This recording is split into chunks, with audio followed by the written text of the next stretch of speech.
Their short back squat looks something like this. It's not necessarily just because you're bad at squatting. It could often just come down to how you build and your leverages. Some lifters naturally feel squats much more in the lower back than in their quads for the same exact reason. So here are 5 great squat variations that usually work much better for lifters with longer femurs and shorter torsos.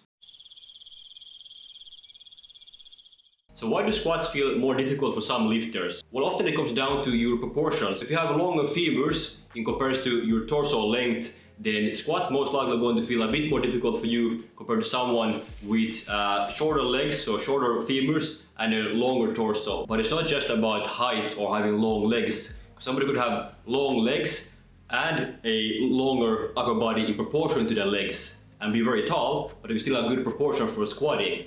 On the other hand, somebody could be short, but they would have longer legs compared to their torso height, and then have not so favorable mechanics for squatting. A good example of this is going to be Chinese weightlifters. Squats are going to be very natural for them. They have the perfect build for squats. Now, people with the opposite build to the Chinese weightlifter, so longer femurs, short torso, they have to push the hips back a lot more in the squat, and for this reason a lot of people with this build, they feel the squats much more in the lower back than in the legs. So here are 5 great squat versions for people with long femurs, short torso, both for quad hypertrophy and for general strength. First one on the list, hack squats. So a machine squat, very supported. No need to balance anything at all, so you can stay nice and upright with the upper body and have a big range of motion, and you can load it very easily as well. The next one is going to be cyclist squats. So it's going to be a heel elevated squat. You can use a barbell for this one. The elevated heels are going to make it much more quad focused because you're going to be very upright,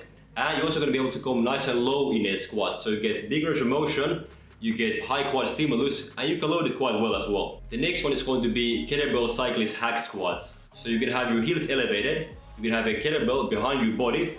So the heel elevation combined with the weight behind your body is going to make it easy to stay upright, and again make it very quad focused. Now in this one, you're not going to use a heavy weight. So it's not a strength movement, it's more a quad hypertrophy exercise. And because the weight is so low, you will almost feel nothing in the back, and it's going to be purely in the quads. The fourth squat variation is going to be a modification of the kettlebell cyclist hack squat. The difference here is going to be you're going to have 2 separate heel wedges, so 2 separate ways to elevate your heels.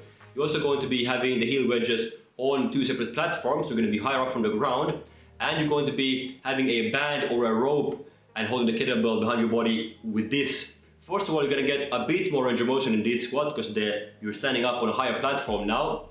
And secondly, because you have holding the weight with the rope or the band, then you can have the hands a bit more besides you, and it's going to be even easier to stay upright. So if you have really long femurs, then this squat is going to be even more comfortable than the kettlebell cyclist hack squat. So here you can see me doing them with weightlifting shoes and a small heel wedge. That's enough. But if you don't have weightlifting shoes, you can do them with no shoes or just normal shoes and a bigger heel elevation. But I will not have a big heel elevation and weightlifting shoes. That's going to be too much, and that can be tough on the knees. Now, of course, the setup on this one takes a bit more time and effort than the previous kettlebell cyclist hack squat, but with this one you get more range of motion, and it's easier to stay upright, and therefore it's going to feel a bit more comfortable and easier to do, and you're going to feel in the quads slightly a bit more. So if you don't have hack squat machine available, it is the squat version I would recommend for quad hypertrophy, because it's full range of motion, loadable, upright, and easy to do as well. The next squat is going to be for general strength. This is where you can really use a lot of weight and get stronger.